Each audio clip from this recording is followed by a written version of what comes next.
Xo'p bo'ladi onajon, umringiz uzoq bo'lsin. Xo'p, dada. Amin, aytganingiz kelsin. Azizlar, bugun er tarafdan Nasrindan 5500. Chunki ota-onamdan rahmat eshitdim. Buni sababini sizlarga tushuntiraman. Ketdik. Assalomu alaykum Tangam opa. Yaxshimisiz? Sog'ligingiz yaxshimi? Rahmat, tuzimisiz? Bundan bir muddat oldin sizdan Koreya mahsuloti jenshenlarni olib ota-onamga berdim. Boshida qarshilik qilishdi. Ichmayman, qanaqa narsa deb.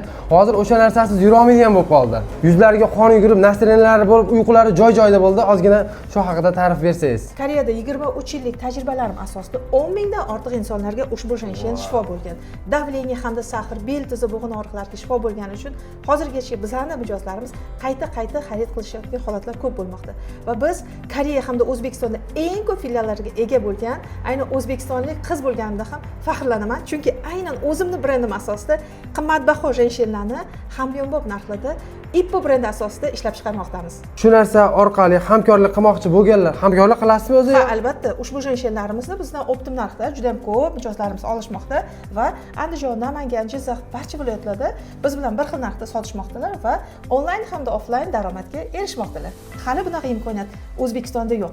Bizga kelinglar, Samarqand hamda Toshkent filialimizdan batafsil konsultatsiyaga bo'lib, jenshen hamda Koreya kosmetikalarni xarid qilib, hamda biz bilan hamkorlikda ishlashlaringiz mumkin. How you like that?